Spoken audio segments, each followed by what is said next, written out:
मेरी बात गौर से सुनो। यहाँ से 30 किलोमीटर की दूरी पर बटौदा गांव में 10-12 माओवादियों ने डेरा जमा के रखा हुआ है।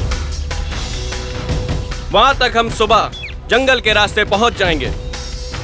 मैं चाहता हूं कि एक प्लान्ड ऑपरेशन करके इन सभी को मार दिया जाए। तो be ready for action. Yes sir. बुढ़ापे सर, आप गांव में जाइए और मसराम से मिलकर दुश्मन की एग्जैक्ट पोजीशन लीजिए। Right sir. सर, ये मसराम कौन है? मसराम हमारा मुखबिर है।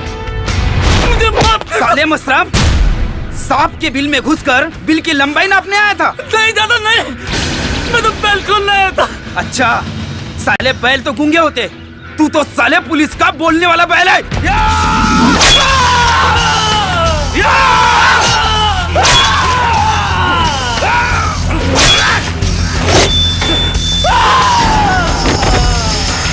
आज मैंने क्या गुनाह किया? साले मुझे कहाँ पकड़ करके जा रहे हो? सरचू, ये ले, बैलगाड़ी का दूसरा बैल भी पकड़ा गया। इस बैल की माँ का। इंस्पेक्टर कोड़ापे, तेरी मुखबिर की तो अतड़िया काट दी मैंने, अतड़िया। तू तो सरकारी दामाद है ना, बता तुझे कहाँ से काटूं, ऊपर से या नीचे से? कौन हो तुम? मेरा नाम कैसे जानते हो? इस एरिया के सारे पुलिस वाले की कुंडलियां मेरे भेजे में है, भेजे में। तुम मेरे भाई हो, मुझे जाने दो। इंस्पेक्टर कोड़ापे और मेरा भाई। तू समाज का गद्दार है, गद्दार और दुश्मन भी। तू उन लोगों का साथ दे रहा है जिन्होंने हमें हमारी जमीन से बेदखल कर जंगल और पहाड़ों पर रहने के लिए मजबूर कर दिया। और अब ये तुम्हारी पूंजीपति की सरकार हमें हमारे जंगल से, हमें हमारे पहाड़ों से भी बेदखल करना चाहती है। भाई, अब तो कानून सबके लिए एक जैसा है, तुम्हें बहकाया जा रहा है। बहकाए तो पहले जाते थे, अब तो होश में आए हम, होश में। कब आएगी इस देश में हम गरीबों की सरकार? हम माओवादी हमारी सत्ता लाना चाहते हैं यहाँ, और इस देश की सारी संपत्ति गरीबों में बांटना चाहते हैं। लेकिन चंद तेरे जैसे गद्दार हमारी लगाई हुई इस क्रांति की आग को ठंडा कर देते हैं। ठंडा कैसे इस देश में क्रांति, ये कैसे इस देश में क्रांति, जो मांगे बस खून ना मांगे शांति। जल जमीन जंगल का कैसा हवन, जल रहा हर पेड़ बन गया रावण। यहाँ मौत है जिंदगी से पावन, बरस रहा है मन के सावन। आगे बढ़ो, देखो पट के नहीं जाना चाहिए।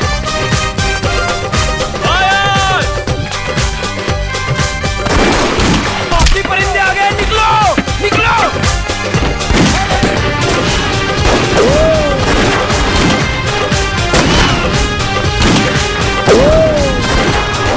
वस्त्र तो है पर वस्त्र नहीं, मंत्र तो है जनतंत्र नहीं, वचन तो है विचार नहीं, सत्य तो है स्वीकार नहीं, मरण तो है शमशान नहीं, शमशान नहीं।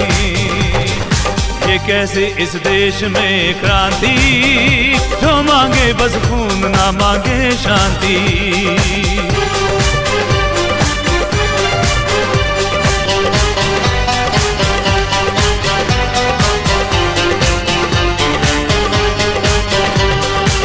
तो है पर शिक्षा नहीं, शून्य तो है पर शोध नहीं, रोग तो है पर योग नहीं, भूख तो है उद्योग नहीं, प्रयत्न तो है प्रतिसाद नहीं, प्रतिसाद नहीं।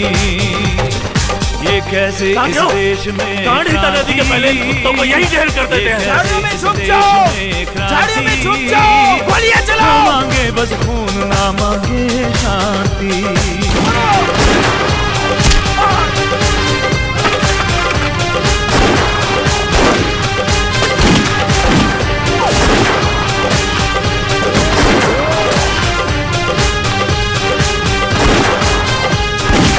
समझ तो है पर दीप नहीं, दमन तो है दरकार नहीं, विषय तो है विस्तार नहीं, गांव तो है घर बार नहीं, संहार तो है सदाचार नहीं, सदाचार नहीं। ये कैसे इस देश में क्रांति, जो मांगे बस खून ना मांगे शांति। न मौत है जिंदगी से पावन, समझ के साथियों, न मौत है जिंदगी से पावन, बरस रहा है खून बन के सावन, बरस रहा है खून बन के सावन।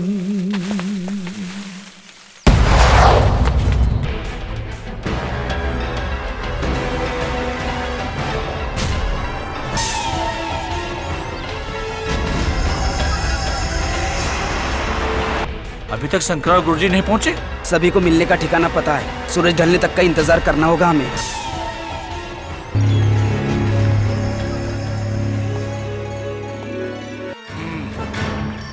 लो शंकर आ गया। तू अकेले ही आया? गुरुजी कहाँ है?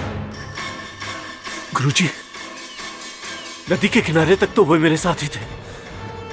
अचानक खाकी वर्दी वालों ने हमला कर दिया।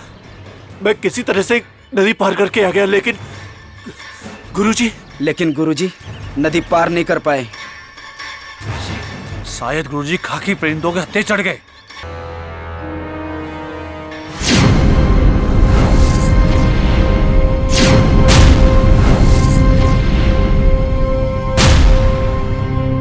अभी अभी पता चला है कि गढ़चिरौली डिवीजन के एसीपी चौहान और उनकी टीम ने कल धानोरा के घने जंगल में माओवादियों से हुई मुठभेड़ में माओवादियों के मास्टरमाइंड गुरुजी को जिंदा गिरफ्तार कर लिया है। पुलिस ने यह भी दावा किया है कि उन्होंने 10 से 11 माओवादियों को मार गिराया। सूत्रों से पता चला है कि आज 11 बजे गुरुजी की नागपुर कोर्ट में नक्सली निरोधक अधिनियम प्रावधान के तहत बंद कमरे में सुनवाई होगी। वही नागनक्श, वही चेहरा, ये तो वही लगते हैं।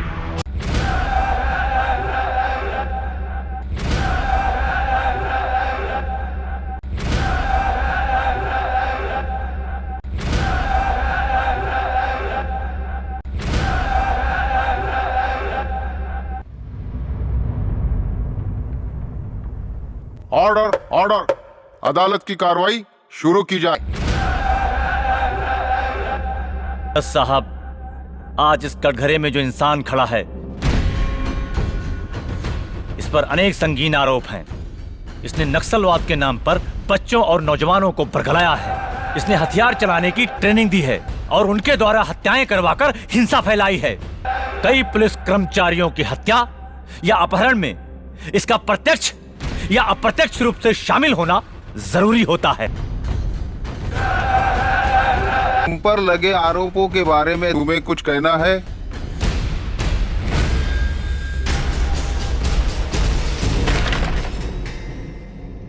अमीर गरीब का भेदभाव करने वाले इस देश की किसी भी व्यवस्था पर मुझे कतई विश्वास नहीं है।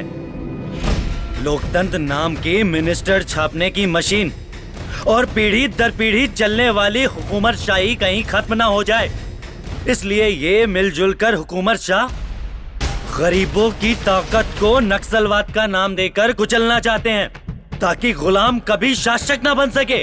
देश को गुलामी की बेड़ियों से खोलने के लिए मरने वाला हर क्रांतिकारी के जैसे आज का नक्सलवादी भी क्रांतिकारी है। मिलॉर्ड, इसने तो नक्सलवाद की परिभाषा ही बदल दी। देश के करीब 232 जिले नक्सलियों और माओवादियों की दहशतगर्दी के शिकार हैं। ये बड़े ही ऊंचे पैमाने पर फिरौती का धंधा करते हैं। अफीम की खेती के लिए किसानों को मजबूर करते हैं।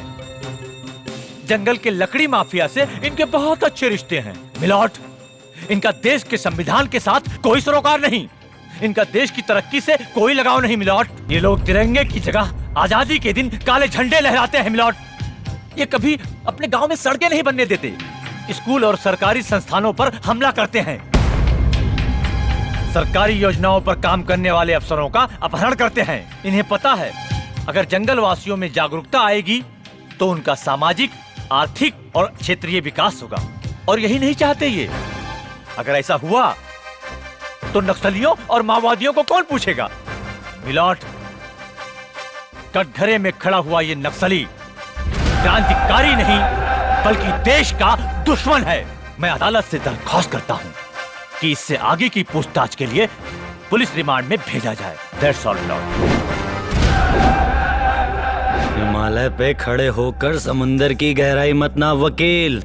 सरकारी वकील है ना, सरकारी किताबें पढ़।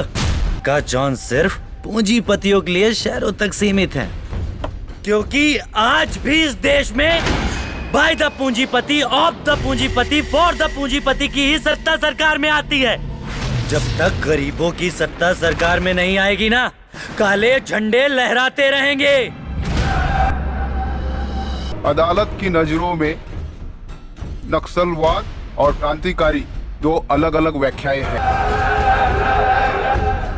तुम नक्सलवादी हो, ये तुम्हें मंजूर है, इसलिए तुम्हें 5 दिन की रिमांड पर पुलिस कस्टडी में भेजा जाता है। The court is adjourned.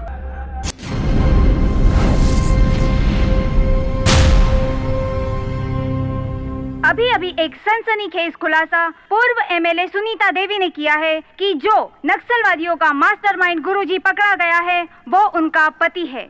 इस खुलासे के बाद पूरे राजनीतिक गलियारों में एक भूचाल सा आ गया है।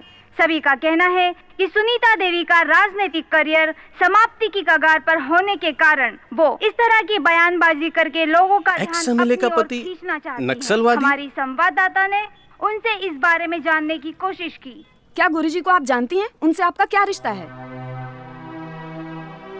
वही चेहरा, वही नागनक्श जिसने 20 साल पहले मुझसे शादी कर खुद को गुमनामी के अंधेरों में ढकेलकर मुझे जीवन भर रोने के लिए मजबूर कर दिया। आज मैं उनसे पूछना चाहती हूँ, क्यों? आखिर उन्होंने मेरे साथ ऐसा क्यों किया? तो आप सभी दर्शकों ने देखा कि सुनीता देवी के इस बयान ने एक सवाल सभी के मन में पैदा कर दिया है कि पूर्व एमएलए का पति एक नक्सलवादी है। क्या यह एक राजनीतिक चाल है या सुनीता देवी द्वारा फेंका गया जाल, जिसने भी पक्ष और सत्ता पार्टी को सोचने के लिए मजबूर कर दिया है? ये तो आने वाला वक्त ही बताएगा कि सुनीता देवी का ये बयान क्या रंग दिखाएगा।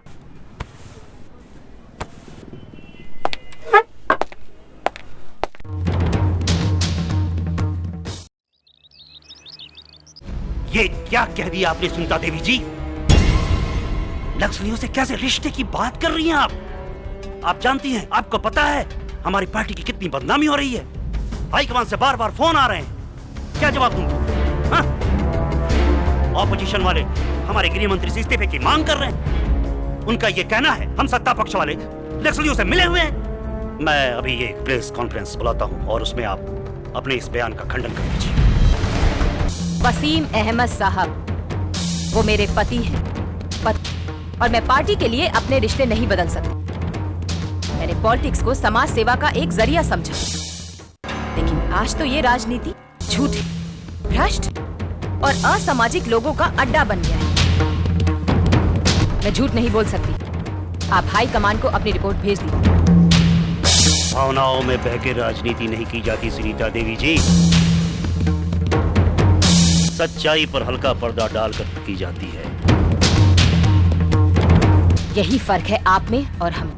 आप राजनीति के लिए अपने सगे संबंधियों को भूल सकते हैं, अपने रिश्तेदारों से अपना रिश्ता तोड़ सकते हैं, यहाँ तक कि आप अपना ईमान भी बेच सकते। यही वजह है कि आज लोगों का राजनेताओं पर से विश्वास ही उठ गया है। इससे पहले कि मैं कुछ और कहूँ, आप यहाँ से जा सकते हैं।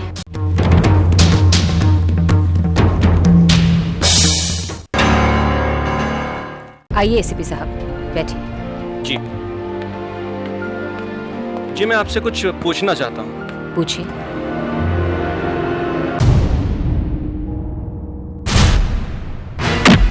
गद्दार, देशद्रोही, बोल हरामजादे, बोल तेरा असली नाम क्या है? बोल, और कितनी बारूद और कितनी बंदूकें उनके पास है और कौन देता है तुम लोगों को? वो लेके करके बताना शुरू कर दे, नहीं तो रिमांड रूम है, मार मार के टेढ़ा कर दूंगा। क्रांतिकारी का कोई नाम नहीं होता। अच्छा, अपने आप को क्रांतिकारी कहता है? हरामजादे, तेरी उम्र का लिहाज कर रहा हूँ, सीधी तरह से जबान खोल दे, नहीं तो दूसरी भाषा का प्रयोग हमें आता है। चाहे तुम किसी भी भाषा में पूछो, क्रांतिकारी सिर्फ क्रांति की भाषा बोलता है। तू साला नहीं मानेगा, दूसरी भाषा में ही पूछना पड़ेगा। बस तो है प्रदीप नहीं, दमन तो है दरकार नहीं, विषय तो है विस्तार नहीं, गांव तो है घर बार नहीं, संहार तो है सदाचार नहीं, सदाचार नहीं। अरे तुम दोनों ये क्या कर रहे हो? मानवाधिकार नाम की भी कोई चीज होती है? इसे इतना मत मारो कि ये मर जाए। अब जाओ इसे अस्पताल ले जाओ ताकि ये बोल सके।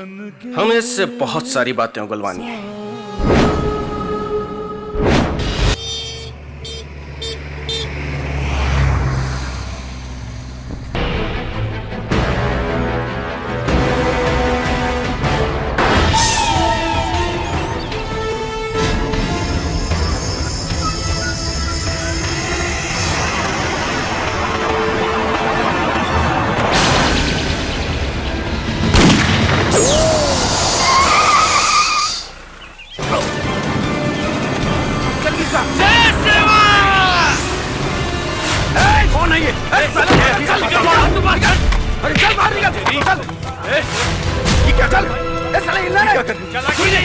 गुरुजी आइए आइए गुरुजी, ये गलत कर रहे हो, ये गलत कर रहे हो तुम लोग। अंदर चल बे, चल साले मुझे छोड़ दो, साले अंदर बैठ बोला ना,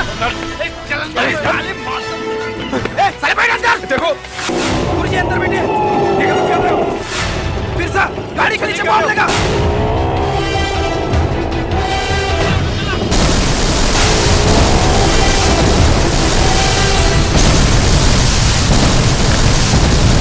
स्थानीय सूत्रों से पता चला है कि आज पुलिस वैन में जोरदार धमाका हुआ, जिससे पुलिस वैन के चीथड़े उड़ गए। कहा जाता है कि उस वैन में सवार 4 लोगों की जगह पर ही मौत हो गई। पुलिस का कहना है कि विस्फोट के कारणों का पता लगाया जा रहा है। मेरे साथ साथ इस शहर की भी सारी शांति न जाने कहाँ खो गई है। पुलिस वैन में मिली सभी लाशें पुलिस जवानों की है। पकड़े गए मास्टरमाइंड गुरुजी को पुलिस अस्पताल लेकर जा रही थी। इसके पहले कि पुलिस जीप अस्पताल पहुंचती, नक्सलवादी पुलिस जीप पर हमला कर अपने साथी को लेकर फरार हो गए। पुलिस वालों की तरफ से अभी तक कोई औपचारिक टिप्पणी नहीं आई है, परंतु कहा जा रहा है कि पुलिस विभाग ने शहर को चारों तरफ से घेर लिया है। मैं ममता राठौड़, कैमरामैन विजय के साथ, नक्सल न्यूज।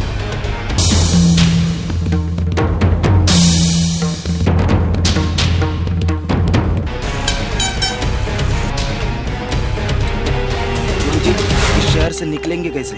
हमें अंधेरा होने तक इंतजार करना होगा।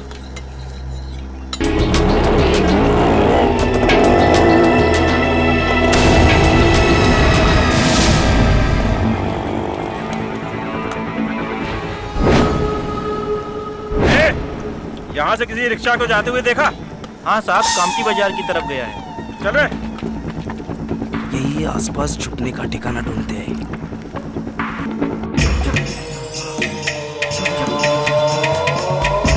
नक्सल चर्चा में आप सबका स्वागत है। इस गंभीर मुद्दे पर आप सबका क्या कहना है? हम तो पहले से कहते थे, सत्ताधारी पक्ष ने नक्सलवादियों को पाल के रखा है, वरना ये मामला कब का सुलझ गया होता। मिलिट्री भिजवा दो, बॉम्ब गिरवा दो। प्यारेलाल जी, जरा होश में बात कीजिए। हिंसा से कोई मुद्दे सुलझे हैं? बाबा जी, आप भूल रहे हो, अमेरिका ने जापान से लेके अफगानिस्तान तक बॉम्ब से मामले सुलझाए, बॉम्ब से। प्यारेलाल जी, वो 2 देशों का मुद्दा था, पर यहाँ तो मरे या घायल हो, आखिर है तो अपने दोनों इंडियन ही। पर इतने से मुद्दा नहीं सुलझेगा। कहीं ऐसा ना हो बात इतनी बिगड़ जाए कि हमारे देश को इसका नतीजा भुगतना पड़ेगा। क्या कहेंगे इसके बारे में? क्या वो इंसान नहीं है? क्या उन्हें हमारे शहरों में जैसी जिंदगी हम जीते हैं ऐसी जिंदगी जीने का अधिकार नहीं है? क्या समाज का वो एक हिस्सा नहीं है?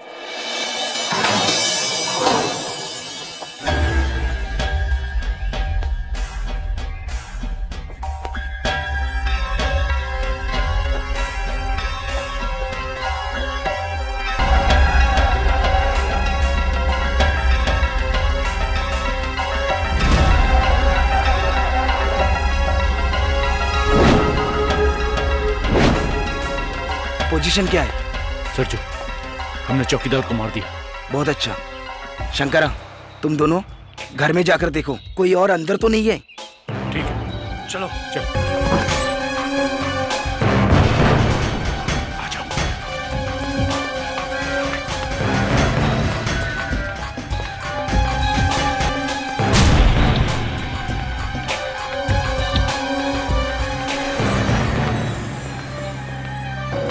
आइए गुरुजी, संभल के। गुरुजी आइए, आइए, आइए गुरुजी, आइए। सब इंगो है? इंगो है।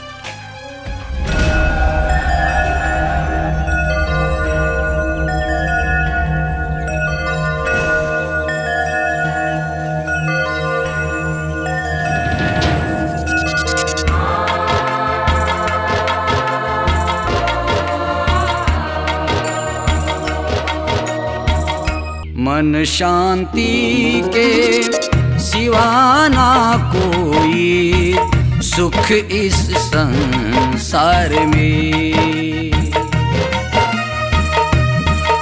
मन शांति के सिवा ना कोई सुख इस संसार में। गुरुजी, इक्की वड़ा गुरुजी, इक्की वड़ा।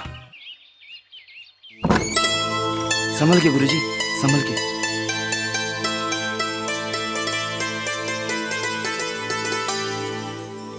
बिरसा, मेरी बात ध्यान से सुनो। बाहर जाकर खाकी परिंदों पर नजर रखो। हाँ ठीक। अरे जल्दी जाओ। शंकरा, पूरे घर को अपने कब्जे में ले ले। हाँ। जल्दी। शास्त्री जी, मैं अभी तक अपने साहबजादे को समझ नहीं पाया हूँ। अब कह रहा है कि पहले मैं पीएचडी कर लूँ, फिर शादी करूँगा। ये इनसे मेरी शादी होने वाली है और पिताजी ने आपसे मिलवाने के लिए भेजा है। जो घर फूंको आपनो तो चलो हमारे संग।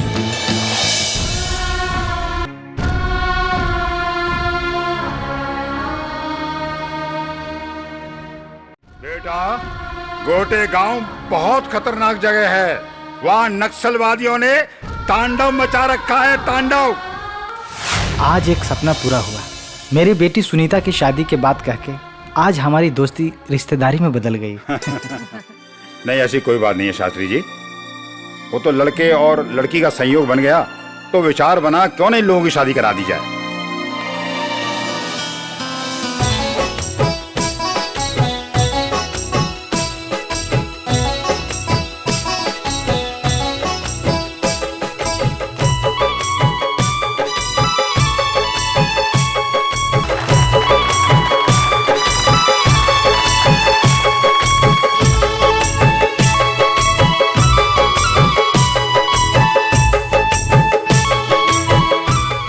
क्या बात है देश पांडे जी, आपने इतना अर्जेंट क्यों बुलाया है?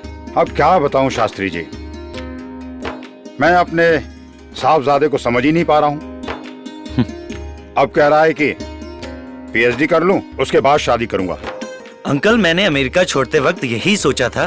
पहले अपने देश को जानूंगा, समझूंगा, डॉक्टरेट करूंगा, शायद उसके बाद शादी। बेटा, हम आपके विरोधी नहीं हैं। ये तो तुमने बहुत अच्छी बात सोची है, मगर कुछ ग्रहों का भी योग होता है।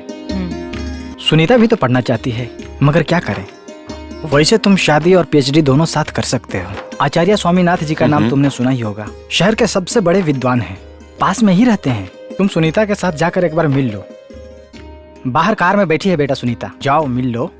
अरे शास्त्री जी, सुनीता को अंदर लेकर क्यों नहीं आए? देश पांडे जी, बीवी का आदेश है, शादी से पहले और सगाई के बाद ससुराल आना आप शगुन मानते हैं। अच्छा बेटा जी, जाओ सुनीता से मिलकर आओ, जाओ। आप भी शास्त्री जी।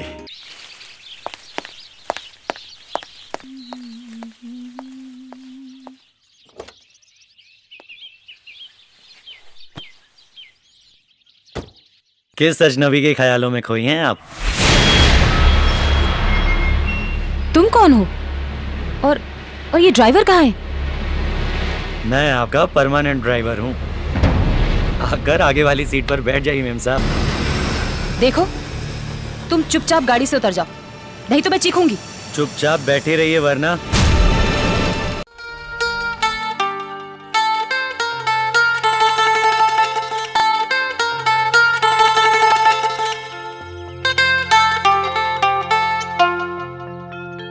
सभी लोग ये कहेंगे कि शादी से पहले ही होने वाले पति ने पत्नी को तंग करना शुरू कर दिया। आप यहाँ कैसे? देखिए, हमें शादी से पहले इस तरह नहीं मिलना चाहिए। अगर बाबूजी ने देख लिया तो बहुत नाराज होंगे। आपके बाबूजी ने ही आदेश दिया है आचार्य से मिलना है। और आप हमें उनसे मिलाएंगी। जब जिंदगी का सफर साथ साथ पूरा करना है तो आगे पीछे क्यों, साथ साथ क्यों नहीं? आइए आगे वाली सीट पर बैठ जाइए।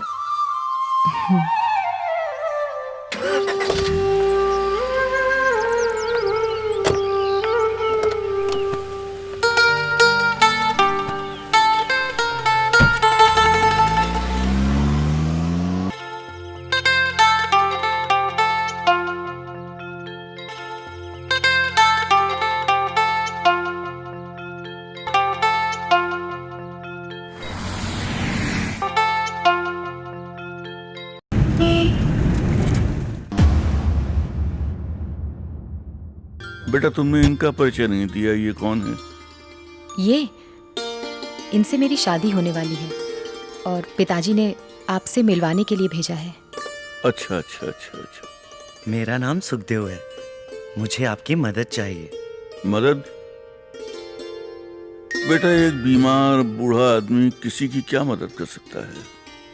आचार्य जी, मैंने अमेरिका से पढ़ाई जरूर की है, पर देखा देश से दूर रहकर ही देश प्रेम जागृत होता है, इसलिए यहाँ की राष्ट्रभाषा में पीएचडी करना चाहता हूँ और आप मेरा मार्गदर्शन करिए।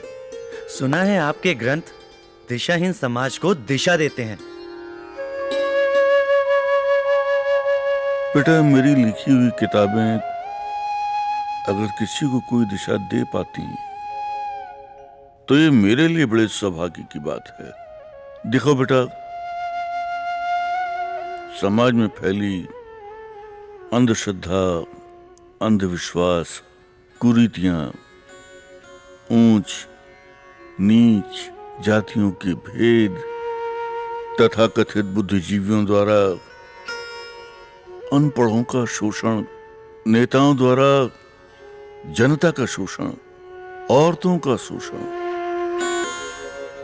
बेटा इन सब को देखकर मेरे अंदर आग की एक ज्वाला सी धधकती है। मैं जानता हूं इस बात को और इतिहास भी गवाह है कि मेरे पूर्वजों के लिखे ने समाज को तोड़ने का काम किया है। गरीबों को और गरीब बनाकर, गुलामी की तरफ धकेल कर उनको जानवरों से भी बदतर जीवन जीने के लिए मजबूर किया गया है। आचार्य जी, जब सारी दुनिया से गुलामी की जंजीरें टूट चुकी हैं, तो हमारा देश आज भी उन विचारों से क्यों नहीं उबर पा रहा है? बेटा, राजनीतिक दास्ता की बेड़ियां तो टूट जाती हैं और राजनीतिक रूप से गुलामी की जंजीरें तोड़ चुके हैं, लेकिन मानसिक रूप से हम अभी भी दास हैं, गुलाम हैं अभी भी।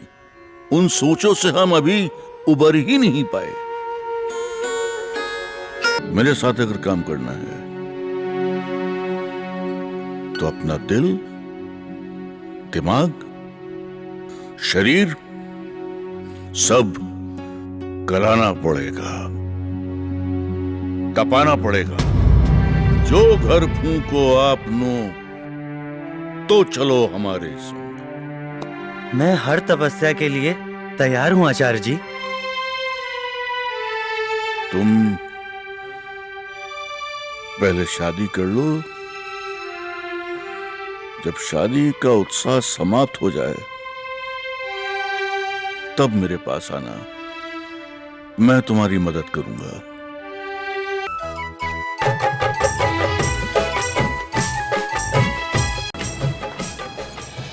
सुखी रहो, सदा सौभाग्यवती रहो।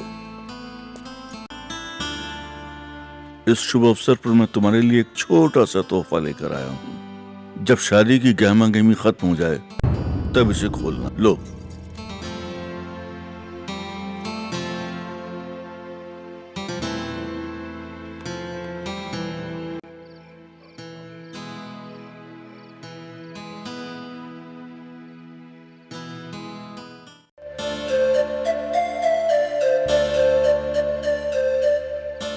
घूंघट को ओढ़ने से रात नहीं होती, घूंघट को उठाने से रात जवां होती है।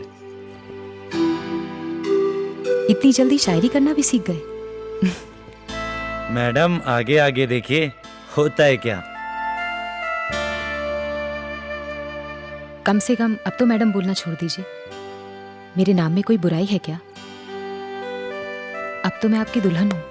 हाँ, वैसे तो आपके नाम में कोई बुराई नहीं है। एक शेर अर्ज करता हूं। जिसकी सूरत में खुदा ने डाली हो अपनी सारी खुदाई, उसे छोटा सा नाम देकर क्यों करूं उसकी रुसवाई। हर जन्म के हर मोड़ पर संग रहने का वादा मैं करती हूँ। हर जन्म के हर मोड़ पर संग रहने का वादा मैं करती हूँ। ऊपर वाला इनकार करे तो इस महफिल में इज़हार करती हूँ। इस महफिल में इज़हार करती हूँ।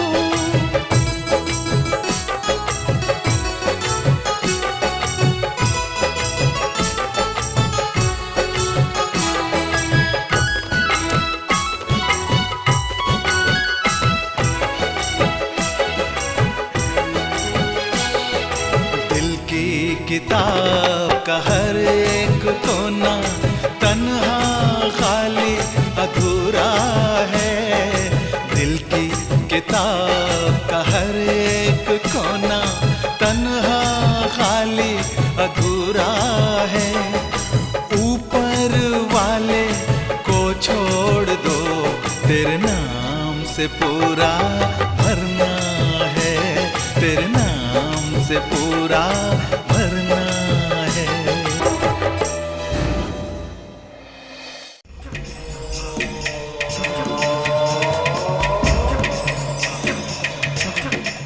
मेरा तो कहना है कि नक्सलवादी आतंकवादी नहीं हो सकते, क्योंकि वो इधर उधर बम लगाकर आतंकवाद नहीं फैलाते, बल्कि वो तो फाइटर हैं, फाइटर जो अपने अधिकार की लड़ाई लड़ रहे हैं। और अपने अधिकार की लड़ाई लड़ना कोई बुरी बात नहीं है। वैसे मैं खुले तौर पर उन्हें सपोर्ट नहीं कर पा रहा हूँ, पर उनका विरोध भी नहीं कर सकता।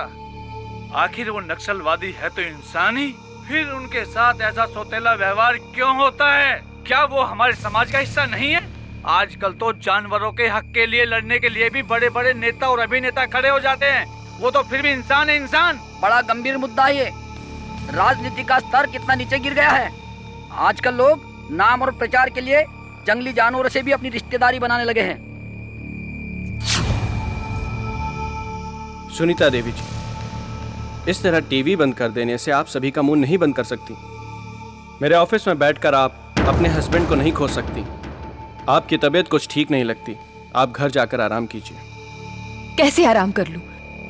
आज इतने सालों के बाद मैं उनसे मिलना चाहती हूँ, पूछना चाहती हूँ कि ऐसी कौन सी मजबूरी थी जो उन्हें मुझसे इतना दूर लेके चली गई। मजबूर वो आपकी नजरों में है, कानून की नजरों में वो एक देशद्रोही है जिसके खिलाफ हमारे पास बहुत सारे सबूत हैं। अब तो उसे सिर्फ फांसी की ही सजा होगी। जिन पर देशद्रोह साबित हो चुका है उनको तो कोई फांसी नहीं हुई, और यहाँ तो आप ही पुलिस, आप ही वकील और आप ही जज हैं, और आप ही उनको फांसी पर लटका देना चाहते हैं। सुनीता देवी जी, आप गुस्सा मत कीजिए, आपकी तबीयत और बिगड़ सकती है।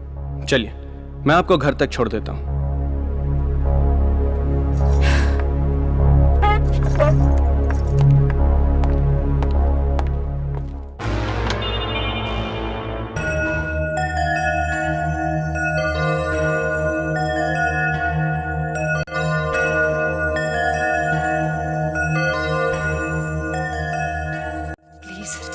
तुम मुझे छोड़कर मत जाओ, अपनी मैडम को छोड़कर मत जाओ, प्लीज प्लीज।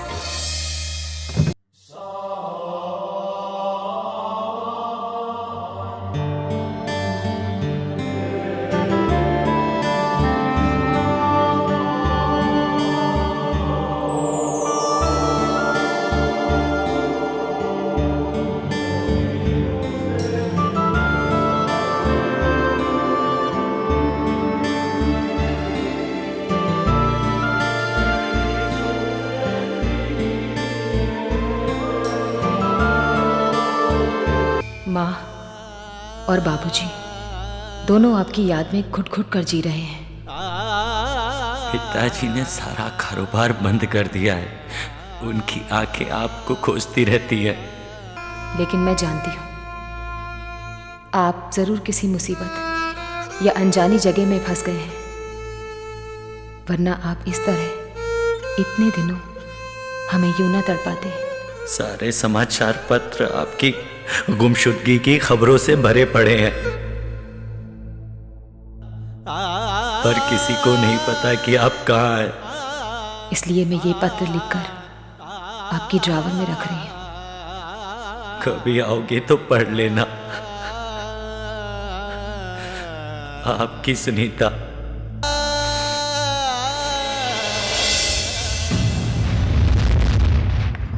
उफ, मैंने पूरा घर छान मारा और आप यहाँ पर हैं। आपने शादी मुझसे की है या इस बुक से?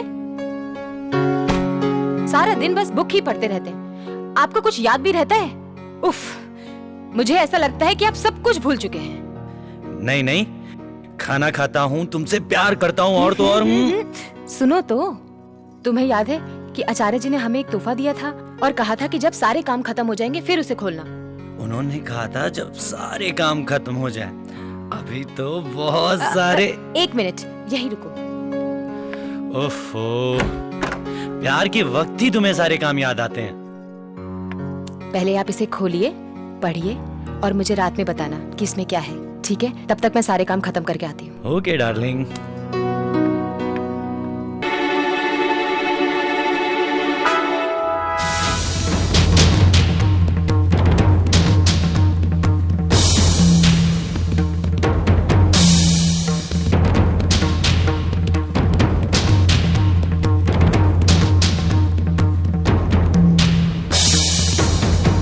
सुखदेव और सुनीता दोनों को शादी की शुभकामनाएं।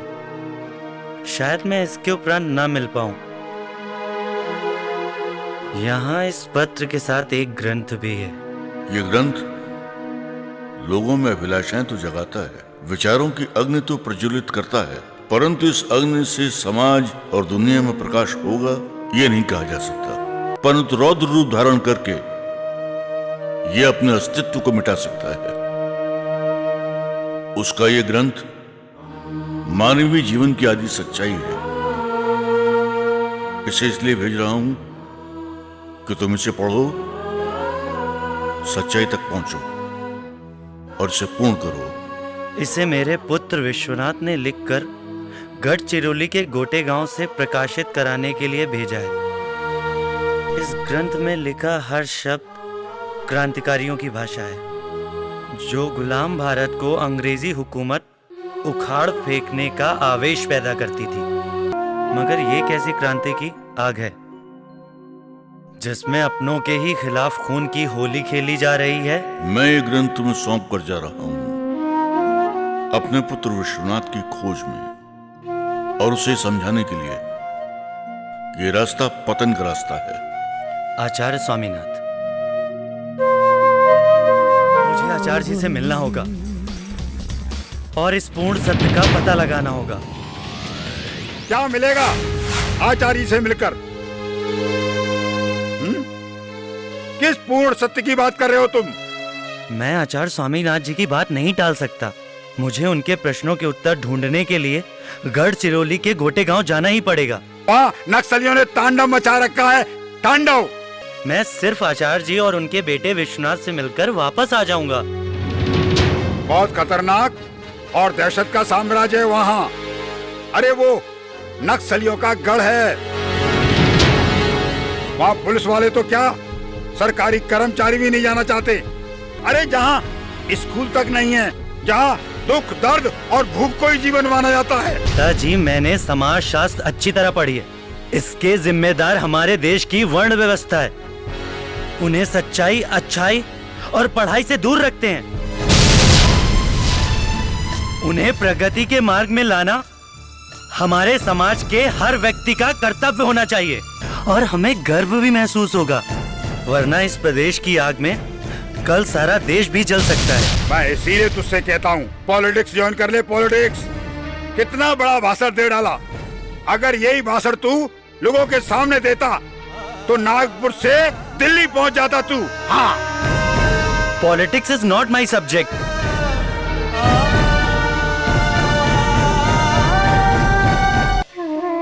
सुनो, आप क्यों अपने पिताजी का सपना तोड़ना चाहते हो?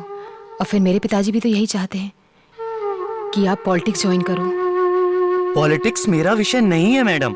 झूठ, फरेब, मक्कारी, इन सब गुणों की आवश्यकता होती है हमारे देश में राजनीति करने के लिए। इनमें से कोई गुण मेरे पास नहीं है। देखो, मैं कोई मैडम नहीं हूँ, आपकी पत्नी हूँ। फिर आप क्यों मुझे दुख की खाई में धकेलना चाहते हो? ऐसी बात नहीं है। तुम सिर्फ मेरी पत्नी ही नहीं, मेरी टीचर भी हो। तुम्ही ने तो आचार्य जी से मिलाया था, उनकी विशेषताएं बताई थी। प्लीज, तुम मुझे छोड़कर मत जाओ। इस तरह रोकर मुझे बुज़दिल मत बनाओ। तुम्हें तो मुझे हंसकर विदा करना चाहिए।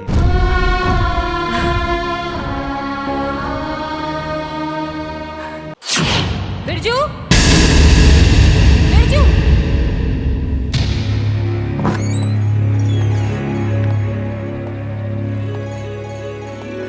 ये चौकीदार कहाँ है? बिरजू, बिरजू, कहाँ मर गए सबके सब? कौन हो तुम लोग? दबा साले का टेलुआ! मेरे घर में कैसे घुस गए? छोड़ मुझे! निकाल इसके लिए रिवॉल्वर! ये सब क्या हो रहा है यहाँ पर? ले इसको साले को कब्जे में। छोड़ूंगा नहीं। छोड़ दो इन्हें। मैं बताता हूँ, छोड़। साला सरकारी कुत्ता! चुप! साले! बिरजू! मैडम, बिरजू नहीं, सरजू। सरजू नाम है मेरा, सरजू। वाह मैडम वाह, तुमने तो हमारा काम और भी आसान कर दिया ना। बाहर निकलने के लिए ये मोहरा जुला दिया। अरे छोड़ तो मुझे, सब बताता हूँ साले तुझे। लटका दूंगा। बांध शंकरा इसे। इन्हें छोड़ दो। फिर से इसका ध्यान रख। बांध शंकरा। साले पर देखो, हाथ अच्छा नहीं उठाकर होगा। तुम ठीक नहीं कर रहे हो। कसकर बांध साले को। कानून को हाथ में मत ले हरामजादे, इसका अंजाम बहुत बुरा होगा। दरवाजे की पोजीशन ले। ठीक है। Leave me. I said leave me. तो तुम माओवादी यहाँ पर छुपे हो। बताओ मुझे, कहाँ है चौथा साथी?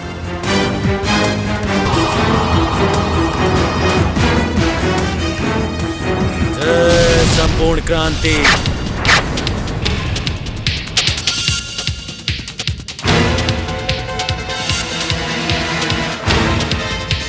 जय संपूर्ण क्रांति! जय संपूर्ण क्रांति! जय जय संपूर्ण क्रांति!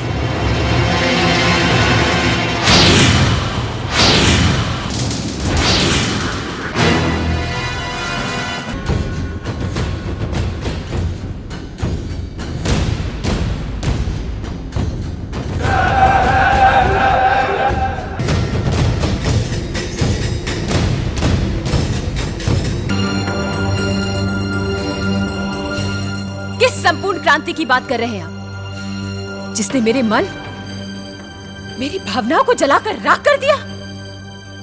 आपकी इस आग से सिर्फ निर्दयी, अहंकारी और प्रकृति के दुश्मन दानव ही पैदा हो सकते हैं। और इसका नमूना मैं यहां देख सकती हूं। आपने ऐसा क्यों किया? क्यों किया आपने ऐसा? क्योंकि मानवता के पुजारी पैदा कहां हो रहे हैं? नेताओं का समाजवाद, गुंडागर्दी की राजनीति, लूटने वाली अर्थव्यवस्था और धर्मनिरपेक्ष के नाम पर राजनीति में खुला धर्म का उपयोग, ये सब आजादी के लिए सिर्फ दिखावा है। यहाँ के मूल निवासी जो जंगल में रहते हैं बहुत गरीब हैं, बहुत पीड़ित हैं, कई रोगों से घिरे हुए हैं। उन पर होने वाले अत्याचारों के लिए कोई भी राजनीतिक दल सड़क जाम या विरोध की गुहार नहीं लगाता। इस देश के चौथाई हिस्से में लाल क्रांति का नारा गूंजता है। अगर हर गरीब के विचार हमारे विचारों से मिल जाएं, तो एक दिन संपूर्ण क्रांति होके रहेगी। तुम जंगलों में ही माओवादी विचारों की कड़वी दवाई पिला सकते हो, शहरों में नहीं, क्योंकि यहाँ पर डॉक्टरों की कोई कमी नहीं है। साले मादरचोद! सरजू नहीं, नहीं सरजू, नहीं गुरुजी, बहुत बकवास किए जा रहा है ये साला। पेट भरा है ना इसका, सर पूरा खाली है, गोली ठूस देता हूँ इसके सर में। नहीं सरजू, नहीं, एसीपी साहब के दिमाग का भूसा गोली से नहीं जाएगा। शहर में आराम से जिंदगी गुजारने वाले गरीबों का दर्द कहाँ समझेंगे? एसीपी साहब, जंगल सिर्फ तुम लोगों के लिए पेड़ पौधों से भरा रेगिस्तान है, लेकिन वहां जिंदगी भी है और अनचाही मौतें भी, जिन पर आप लोग जानबूझकर पर्दा डालते हैं। आज से 20 साल पहले जब मैंने आचार्य जी की तलाश में गढ़चिरौली के जंगलों में कदम रखा, तब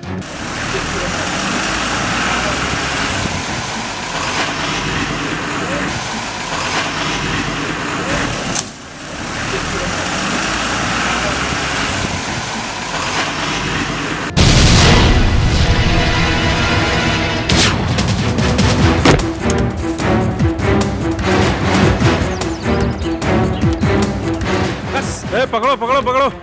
ले बेटा खा ले, तुझे बहुत देर से भूख लगी थी ना, खा ले बेटा।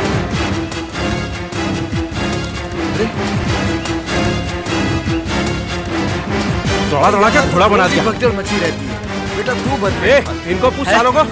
बुड्ढे, किसी को भागते देखा क्या? नहीं साहब। बुड्ढे, पता मादर जात कहाँ छुपे वो लोग? नहीं साहब, मुझे नहीं मालूम है। साहब, मैं सच कह रहा हूँ, मैंने किसी को भी जाते हुए नहीं देखा। अरे साहब, ये ऐसे जुबान नहीं खोलेगा। ए बुड्ढे, धरती के बोझ, मुंह खोलता है या घसीट के ले आऊं तेरी लौंडिया को बाहर। अरे भाव, लौंडिया नहीं, जंगली बिल्ली है, जंगली बिल्ली। क्या खरोच मारती है। नहीं साहब, उसका ब्याह हो गया। अबे साला, तुम लोगों ने तो हमारा रास्ता ही बंद कर दिया। अबे बुड्ढे, पता नहीं तो तेरे पिछले को साला। नहीं साहब, ऐसा मत करना, मुझे सच में नहीं मालूम है। छोड़ो साला को। बहुत मुन्नी भाई का मुजरा शुरू होने वाला। मुन्नी भाई का आजा बेटा।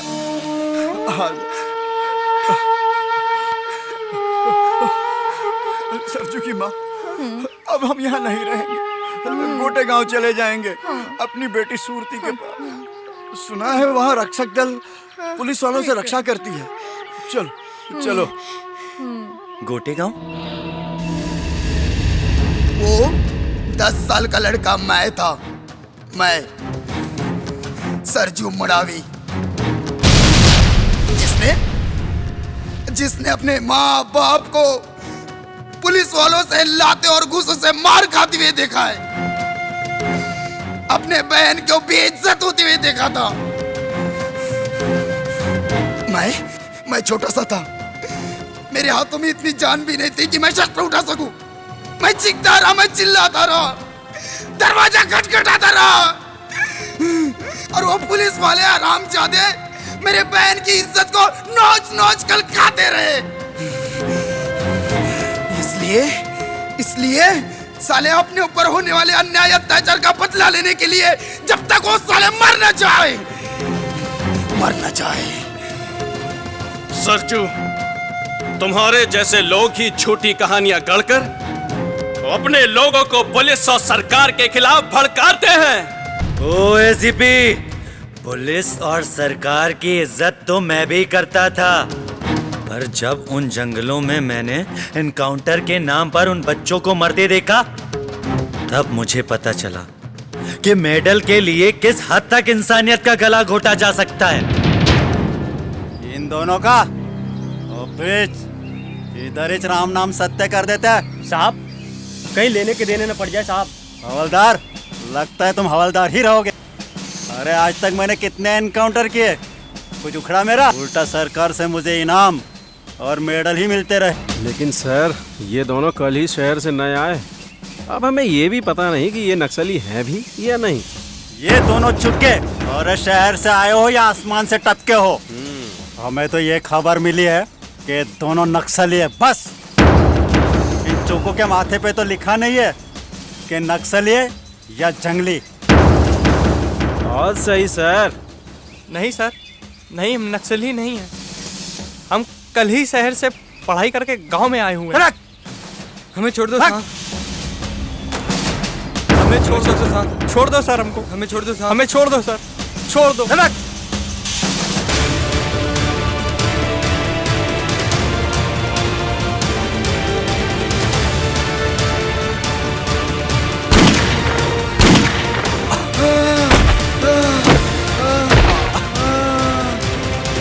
कल के अखबार की हेडलाइन हो गई, पुलिस वालों ने 2 नक्सलियों को मार गिराया। ये हरामजादे हम जैसे लोगों को भेड़ बकरियों की तरह काटते हैं, हमारी बहन बेटियों की इज्जत लूटते हैं। क्या आप लोग जानते हैं मरोड़ा गांव में 2 बच्चों को नक्सली बताकर इन पुलिस वालों ने मार डाला। अगर हमें जीना है तो हमें अपने खुद की सरकार बनानी होगी। तो ये सब सिर्फ क्रांति से ही हो सकता है। अगर हमें अपने भाइयों के खून का बदला लेना है तो हर एक गांव से ज्यादा नौजवानों को अपने क्रांति दल में शामिल करना होगा। तभी हम अपने 2 के बदले उनके 10 लोगों को मारेंगे। बोलो जय संपूर्ण क्रांति, जय संपूर्ण क्रांति, जय संपूर्ण क्रांति, जय संपूर्ण क्रांति, जय संपूर्ण क्रांति, जय संपूर्ण क्रांति, जय संपूर्ण क्रांति। आप तो सरपंच हैं, आप सरकार को ये सब क्यों नहीं बताते? अरे भाई, मैं तो एक ऐसा बैल हूँ जिसकी लगाम 2 लोगों के हाथों में, एक तो सरकार, दूसरा क्रांति दल के हाथों में। अब उस दिन की बात ले लो, बगल के गांव के सरपंच को इस गणेशी ने फांसी पर चढ़ा दिया था।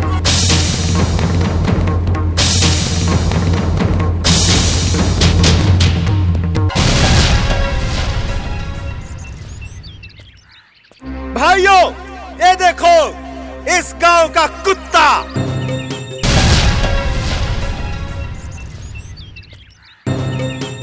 पुलिस वालों का मुखबिर, सारी बिरादरी का गद्दार।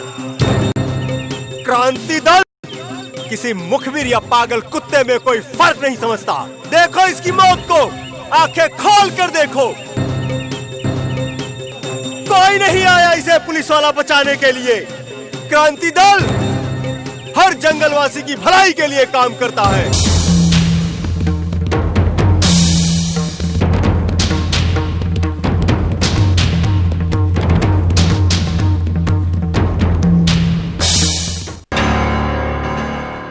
तेरा घर वाला क्या करता है तुझे मालूम है?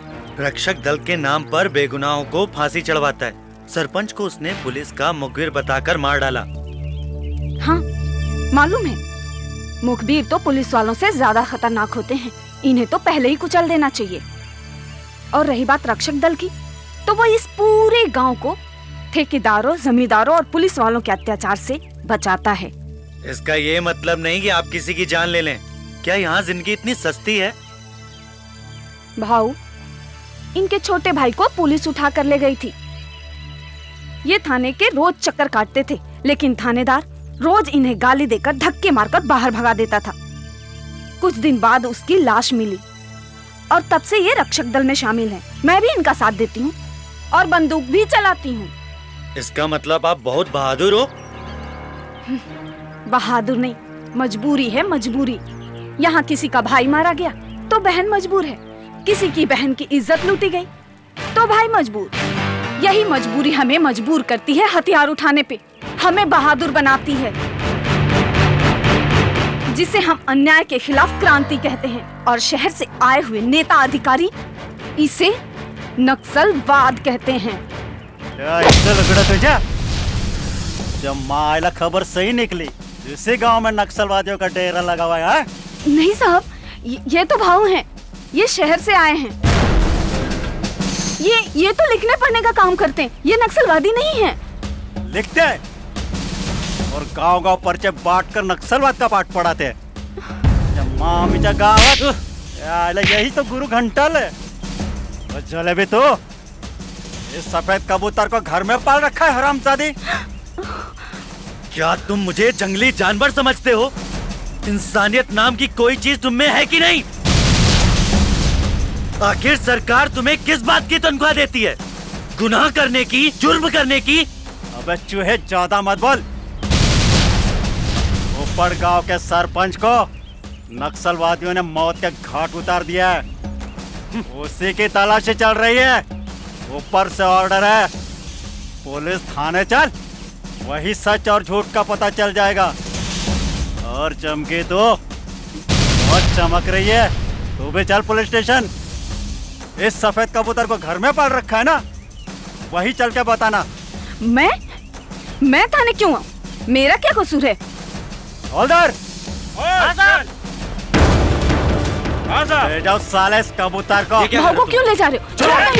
अरे छोड़ो मुझे, ये क्या कर रहे हो तुम लोग? भाव! अरे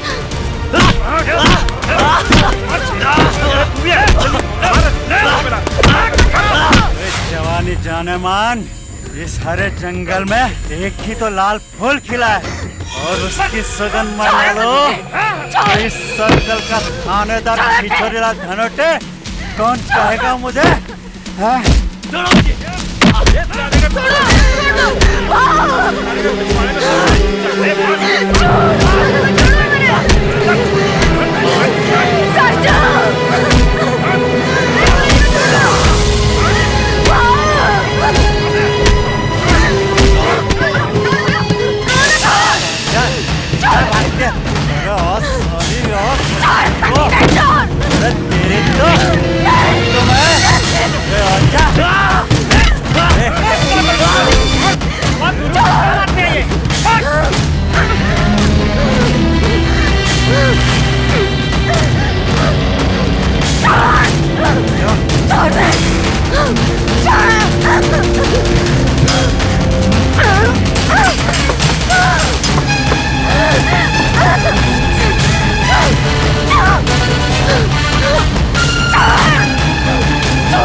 जय जय संपूर्ण क्रांति!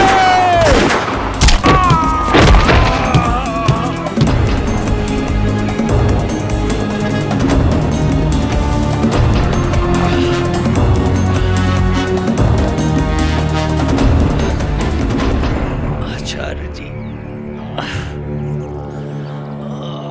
आचार्य जी,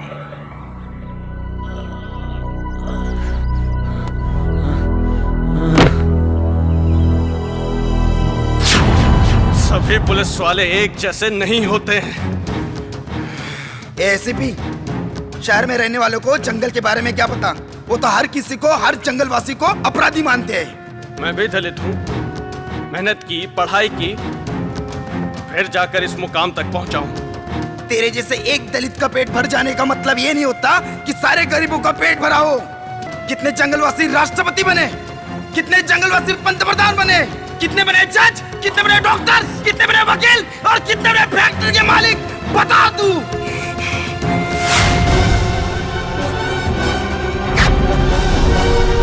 तो क्या माओवादी हिंसा से कोई जंगलवासी इस देश का राष्ट्रपति या प्रधानमंत्री बन सकता है? तुम बताओ सरजू।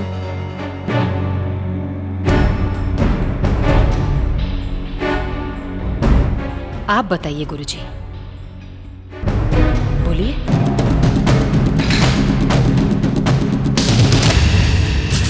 सुबह से फरार माओवादियों का अब तक कोई पता नहीं चला। पुलिस विभाग ने शहर में माओवादियों के कहीं छुपे होने का अंदेशा जताया है। राज्य सरकार ने माओवादियों की सूचना देने वाले को 1 लाख का इनाम घोषित किया है। आप तो पीएचडी करने गए थे ना, तो क्या आचार्य जी ने आपको माओवादी हिंसा में पीएचडी करने का मंत्र दिया था? आचार्य जी ने मुझे माओवादी हिंसा का मंत्र नहीं, बल्कि नक्सलवादी हित का मंत्र दिया है। जब मैं उनसे मिला तब मैं खुद पुलिस वालों की मार खाकर कई दिनों तक बेहोश पड़ा रहा, और जब मुझे होश आया तो सुखदेव, बेटा तेरा जख्म कैसा है? बड़े दिनों के बाद अपना नाम सुन रहा हूँ। संभल के बेटा, संभल के, संभल के।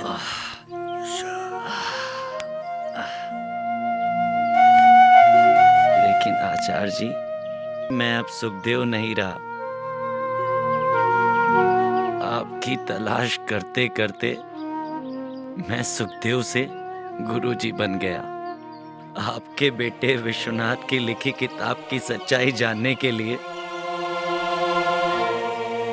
इन जंगलों में भटक गया हूं।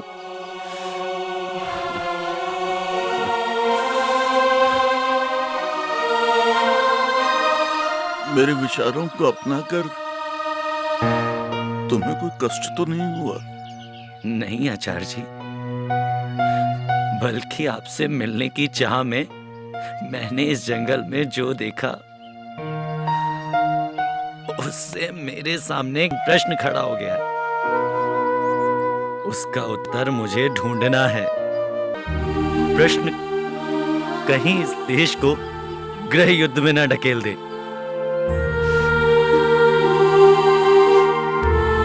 आप मुझे आशीर्वाद दीजिए आचार्य जी। जाते जाते जो मैंने आचार्य जी को वचन दिया था, ना मैं विश्वनाथ को ढूंढ पाया, ना ही पूर्ण सत्य के मार्ग को। मैं अपनी जिंदगी की सारी जिम्मेदारियां कभी निभा ही नहीं पाया। मैडम, अब तो मैं आपसे माफी मांगने के काबिल भी नहीं रहा। नहीं गुरुजी, नहीं। आपने भले ही अपने परिवार की जिम्मेदारियों से कोसों दूर रहे होंगे, लेकिन आपने जो हम जंगल वासियों के लिए किए, जो कुर्बानी आपने दी है, उसे हम समझ नहीं पाए। हमें लगता था आप क्रांति नहीं चाहते हो, आप समझौता चाहते हो। मगर गुरुजी, जिन जंगल पुत्रों ने अन्याय और अत्याचार को दिन रात सहा, वो समझौता कैसे चाह सकता? उसे तो बस खून चाहिए, खून।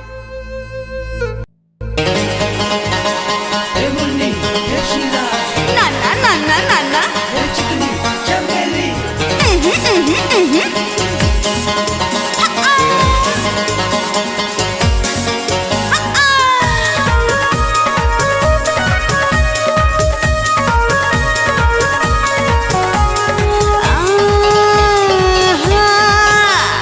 मुन्नी हूँ, नशीला हूँ,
नशीला वो चिकनी वो न चमेली वो बिगड़ के हिला के कमरिया जंगल में दंगल करने आई हूँ। ए सरजो, ए सरजो, हाँ तेरे से एक बात करनी है। हाँ बोल। बैठ, यहाँ बैठ, यहाँ।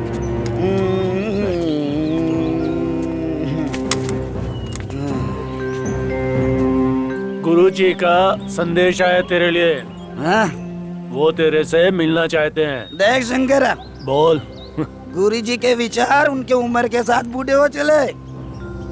हम माओवादी जितने जल्दी अपना रास्ता तय करेंगे उतने जल्दी हम जंगल वासियों के चेहरे पर खिलखिलाहट आएगी।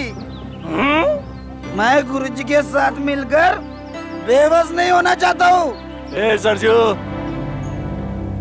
गुरुजी के विचारों को मानने वाले लोग आज भी हैं। और फिर हमारी लड़ाई तो जंगल में रहने वाले भाइयों के लिए है ना। शंकर, पहले पूरी जानकारी रखना सीख। गुरुजी क्या एक दिन पूरा जंगल गर्व से कहेगा हम सब माओवादी है। क्या कहेगा बिरसा? हम माओवादी हैं। माओवादी है हम।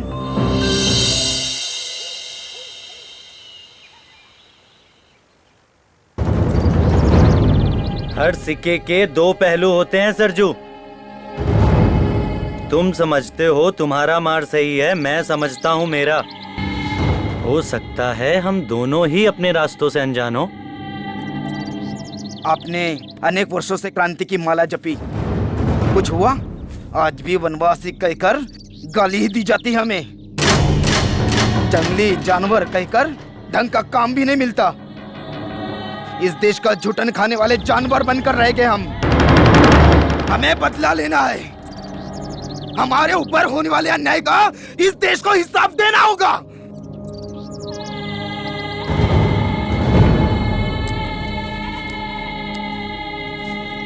सारे दुखों का कारण सिर्फ गरीबी है, गरीबी।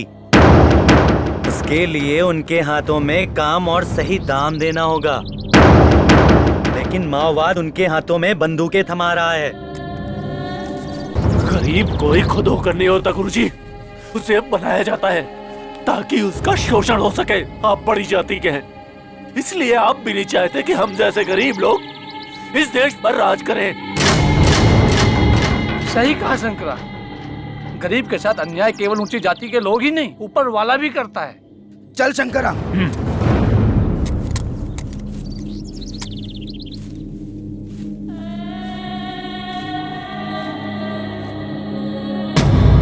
मैडम जी, उस बात पर गुरुजी ने सफेद कुर्ता उतारकर माओवादी वर्दी पहन ली। गुरुजी, मैं आपसे माफी मांगता हूँ। आपने जो अपना घर बार छोड़कर हमारे लिए जो कुछ भी किया, उसके सामने हम कुछ भी नहीं है गुरुजी, कुछ भी नहीं है। नहीं सरजू, इंसानों के विचारों की जंग जन्म के साथ शुरू हुई है, जो कभी खत्म नहीं होगी। हमें विश्वनाथ का पता लगाना होगा। ये पत्र उसी का है जिसने नक्सलवाद की चिंगारी को माओवाद के शोलों में भड़का दिया। वही इंसान आज पछता रहा है। हमें उस विश्वनाथ उर्फ विश्वदीप को ढूंढना ही होगा और उनसे पूछना होगा कि क्यों उसने नक्सलवाद फिर माओवाद की आग लगाकर खुद उससे दूर भाग रहा है। गुरुजी, अगर जंगल की यही वास्तविकता है तो मुझे दुख होता है। मैं सरकार से कोशिश करूंगा कि वो तुम्हारी हर बात सुने। ये ऐसे भी अपनी जान बचाने के लिए दिमाग के कैसे कैसे घोड़े दौड़ा रहा है तू। इस जंगल में बड़े बड़े अधिकारी, बड़े बड़े नेता, बड़े बड़े मिनिस्टर हवाई सैर करके चले जाते हैं इस जंगल की, और तू हमारे लिए बात करेगा उनसे? अबे तेरी वर्दी ही हमारी सबसे बड़ी दुश्मन है। तुम पुलिस वाले अपने बाप की नहीं होती तो हमारे क्या होंगे?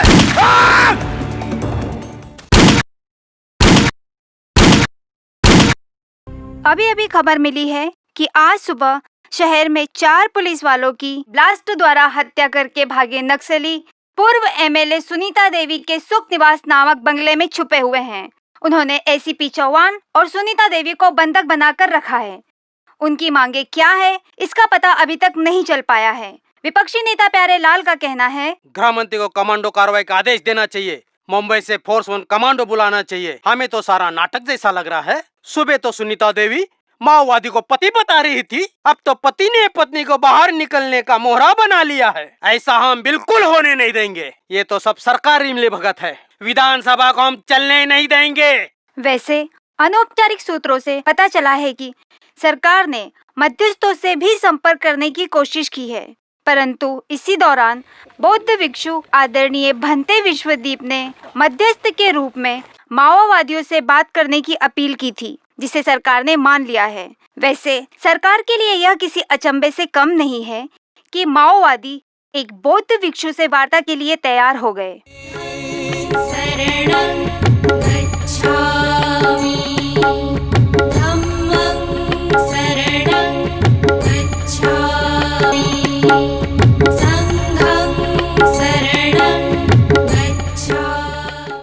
पता नहीं क्यों विश्वनाथ सरकारी मध्यस्थ बनकर आ रहे हैं।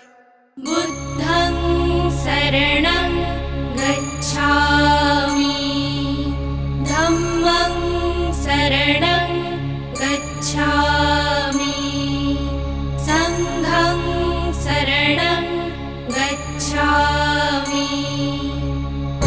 बुद्धं शरणं गच्छामि, धम्मं शरणं गच्छामि, संघं शरणं गच्छामि, धम्मं शरणं गच्छामि, संघं शरणं। कौन है आप? हमें तो कहा गया था कि विश्वनाथ हमसे मिलने आने वाले, लेकिन आप तो एक सन्यासी है। हमें उस विश्वनाथ से मिलना है जिसने पूर्ण सत्य पाने का दावा किया है। हाँ, मैं वही था, माओवादी हत्यारा विश्वनाथ। पूंजीपतियों के बनाए गए कानून के पहरेदारों, पुलिस वालों को मारने वाला माओवादी हत्यारा।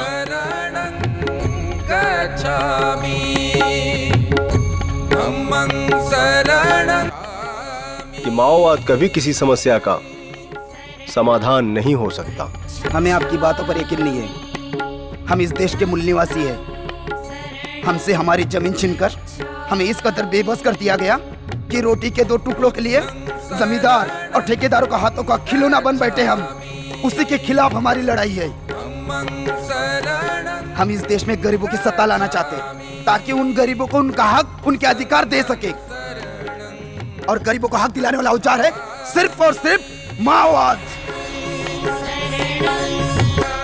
माओवाद ने जहां जहां कदम बढ़ाए हैं, वहां वहां बाहुबलियों ने समाज के ठेकेदारों के साथ मिलकर गरीबों का शोषण करके उन्हें सत्ता से दूर रखा है। और यदि गरीबों का उपयोग किया भी है तो सिर्फ उनके हाथों में हथियार थमाने के लिए। वहां लूट, कमीशन और खौफ ने अपना घर बना लिया है, जिससे मानवीय स्वतंत्रता, शिक्षा और तरक्की के सारे रास्ते बंद हो गए हैं। माओवाद कभी मानवतावाद नहीं हो सकता। तो आप कौन से पूर्ण सत्य के मार्ग की बात कर रहे थे? माओ के चीन से लेकर सारी दुनिया ने अपने बंद दरवाजे खोल दिए हैं मेरे मित्र, परंतु आप लोगों ने अपने दरवाजे क्यों बंद कर रखे हैं? हमें नदी के प्रवाहित पानी में तैरना चाहिए, जहां अपनी योग्यता को सिद्ध करने के लिए समता भी है, स्वतंत्रता भी है, न्याय भी है और देश प्रेम का बंधुत्व भी है। जहां शोषित के स्वरक्षण के लिए एक व्यक्ति, एक मूल्य का संवैधानिक अधिकार भी है, परंतु इन अधिकारों को समझने के लिए शिक्षित होना अति आवश्यक है। लेकिन शिक्षा लेने से ही हर प्रश्न का उत्तर मिल सकता है। हाँ, शिक्षित समाज कभी किसी का गुलाम नहीं हो सकता। इसीलिए भगवान बुद्ध ने शिक्षा को अर्थात धम्मदान को सर्वश्रेष्ठ दान कहा है। डॉक्टर बाबा साहब आम्बेडकर ने शिक्षा को शेरनी का दूध कहा है और शेरनी का दूध पीने वाला व्यक्ति अन्याय और अत्याचार के विरुद्ध बंदूक से नहीं अपनी कलम से दहाड़ सकता है।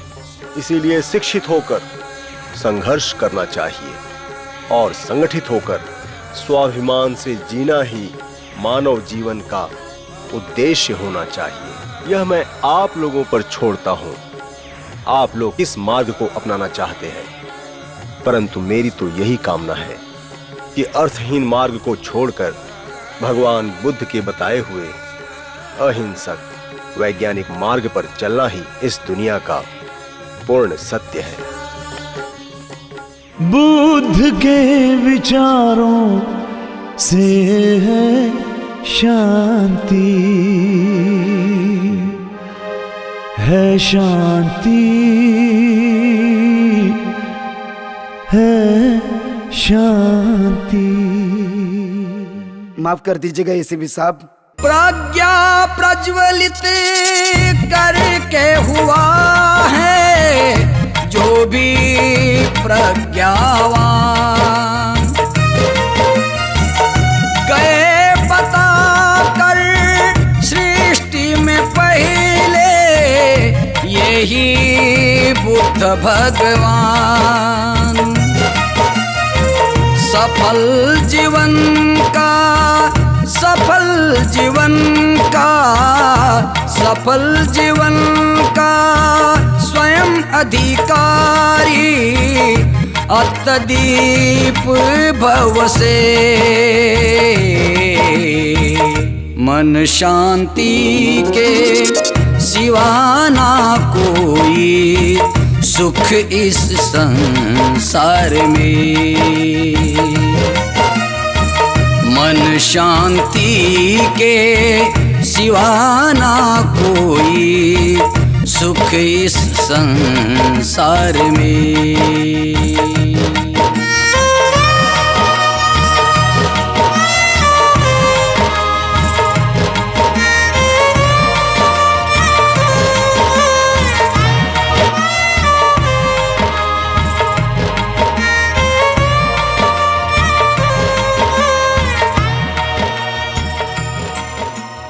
भवतु सब मंगलम। एसीपी साहब, हमने तो यही समझा सारी सच्चाई जानकर आप इन्हें हथकड़ी लगाएंगे।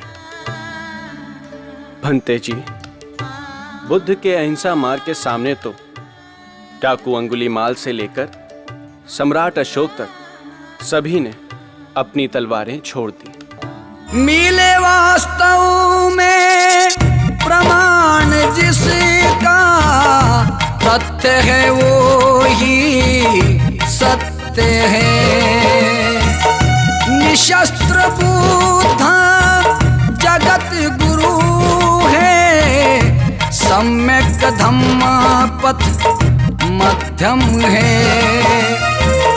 तृष्णा का है कारण अज्ञान, दुख है तृष्णा से।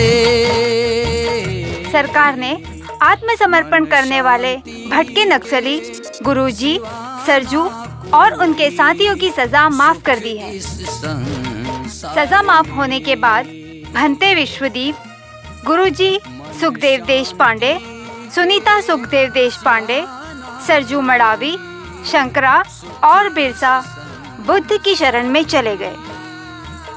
मैं ममता राठौड़, कैमरामैन संजय के साथ नक्सल न्यूज से। सिवाना कोई सुख इस संसार में।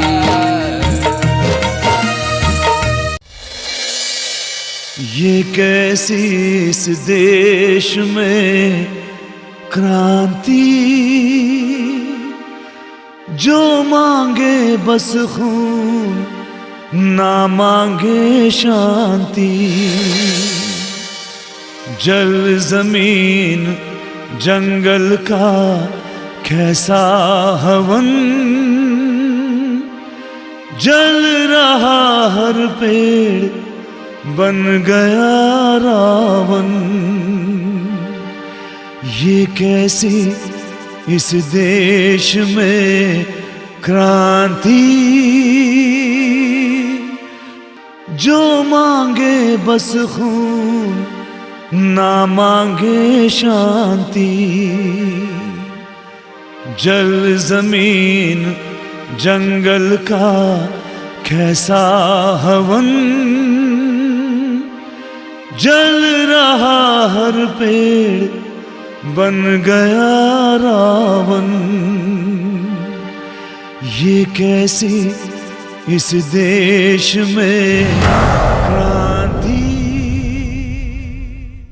मन शांति के सिवा ना कोई सुख इस संसार में। मन शांति के सिवा ना कोई सुख इस संसार में।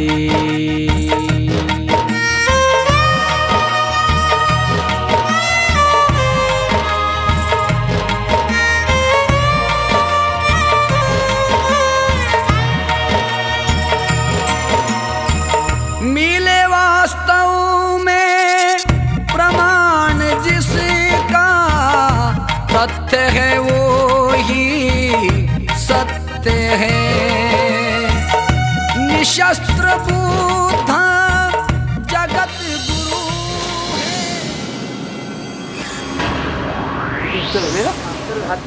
है।